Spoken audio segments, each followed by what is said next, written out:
Hello everyone, welcome back to another video. It's Nathaniel here from Chessit, and I just wanted to apologize for not making a video for the last 5 days. Unfortunately, over the weekend, I was preoccupied with a debate tournament, which actually ran for most of the day, and I didn't have an opportunity to record any videos. And then Monday, unfortunately, I was preoccupied with a bunch of homework, but now I've found some time to record some videos. So without further ado, let's go look at the game where I played my first Brilliant. So getting into the analysis, this was actually, believe it or not, a blitz game I played on my phone on a car ride, I believe, to actually one of my debate rounds. So I was definitely not expecting to play any Brilliance, yet I found a really nice tactic about midway through that definitely secured me the win. So the game started out pretty simply, and I played the Vienna game, and then the Vienna Gambit, right? Playing pawn f4 in the opening. And after this, my opponent chose to accept the Gambit.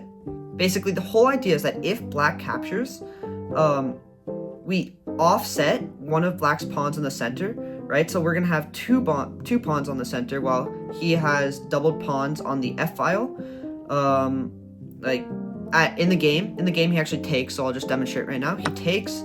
The idea is that he wins a pawn for now, but he has doubled pawns on this f-file, and I get 2 pawns in the center.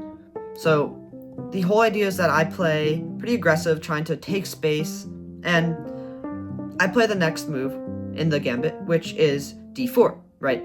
This takes space, this attacks black's pawn on f4, and I'm generally very comfortable in this position.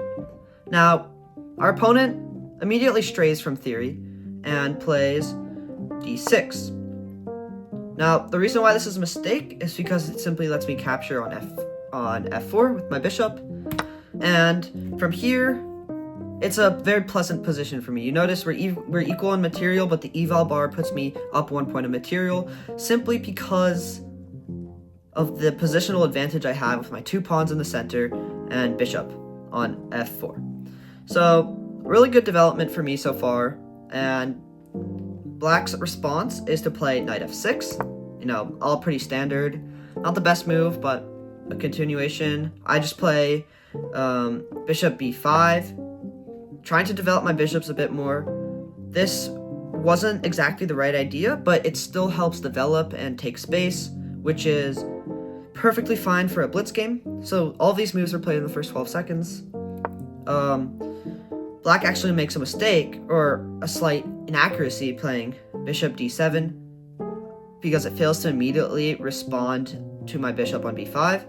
And from this position, I was supposed to actually play knight f3, but instead, as you just saw, I pushed my pawn on d4 to d5. So the reason why this isn't such a great move is it actually creates a backwards pawn, and this on e4, and this pawn isn't able to easily be defended. So it allows black to put a lot of pressure on it, and obviously this move, d5, doesn't even threaten much. Black can move his knight away and be perfectly fine, as we're able to exchange pieces, exchange bishops. He's all good, and I've created a weakness. So obviously a positional error, which I can work on, and which I will work on in the future. But after this, my opponent plays knight e5, which is the best move. Here I played bishop takes d7, trading the bishops as I just mentioned. Black takes with the knight, with the knight on f6. And from here, I decide that my center is great. I notice my slight weakness with the backward pawn, so I'm just trying to equalize. So I actually take on e5 with my bishop. Not the best move, but it's, at this point I have a clear plan, which I feel is good enough. So black takes with his knight, and from here I play knight f3, trying to further trade. And if black actually takes here, which he doesn't, I'm able to create a nice pawn train by capturing back on f3 with my pawn on g2, or I can simply capture with the queen and really start an attack on the king side. So black doesn't do this. He plays queen e7, which is a slight inaccuracy, because it gives up all of his advantage and really doesn't put much more pressure on the e4 pawn, and the only real goal of this move is to open up black's queenside for castling, which he shouldn't really do anyways. Now, the reason why this is a positional error is because it traps his bishop on f8 in, but we'll get to that. From here, I play knight takes e5, just continuing on trading. He captures with his queen, which is actually an inaccuracy, because now he allows me to castle, which is what I should have played, which really starts to set up an attack on his king side, and also this black queen in the center of the board really isn't doing much, right? Has no real attack on the knight on c3, and obviously can never take this pawn on e4, even with the support of a rook, because the knight's defending it, so it's just like pretty useless queen. And I was supposed to castle here, but instead I played queen f3. Now, this is a mistake because, as I mentioned, I failed to castle, but really what I wanted to do is start to set up the attack on the king side, which was the right idea. I just did the wrong move order. So anyways, he plays g6, which, alright, he's trying to develop his bishop, but now that actually allows me to castle. And as I said, I'm setting up this attack on the king side. So pretty straightforward plan. And he actually makes a mistake here. He develops his bishop for some reason, which simply allows me to take on f7 with my queen, right? Because I have a battering ram on the f-file. So I take. He is forced to move his king, which loses his castling rights.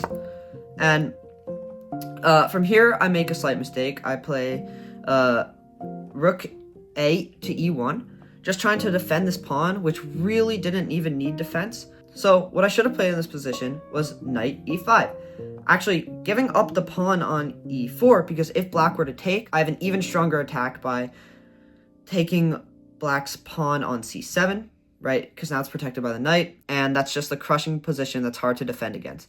But I missed this, and instead I play, of course, rook a to e1. And from here, black blunders, right? He plays rook h to f8 with the idea of attacking my queen. But here I notice something unusual, right? And maybe this came from my puzzle knowledge, but I realized that if I take on f8, black is pretty much forced to take back with his bishop, right, to get compensation for the rook. So if black takes with his bishop, I'm actually able to capture his bishop on f8 while delivering a check to the back rank and winning black's other rook.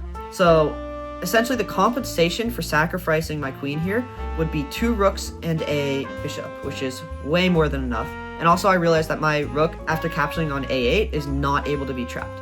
So I'm perfectly fine in this position, and I would have narrowed it down to 2 rooks and a knight versus a queen, which is obviously winning. So I go ahead and play my first ever brilliant queen takes f8 check. And of course, black takes on f8 with his bishop. I take with my rook. From here, black plays king e7. Right, best move, attacking my rook, but it's too late because I'm able to capture his rook on a8. And as I said, I'm up basically a full rook, and he's unable to trap my rook in the corner there. So from here, he gives a check out of desperation. I simply move my king to the corner. It avoided any checks, which is really what I wanted. And actually, I like this move better than playing king f1, which the computer suggests, just because my goal was to get my rook on the e file to f1 to help control that f file that the black king is near, and hopefully deliver mate. So white plays queen d2, threatening my pawn on c2, but of course I ignore this and I play rook f1, as I mentioned, setting up that attack.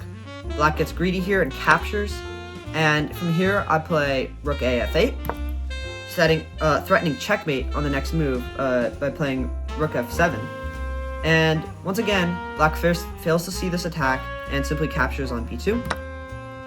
And that allows me to play mate in 1, rook 1 to f7, mate.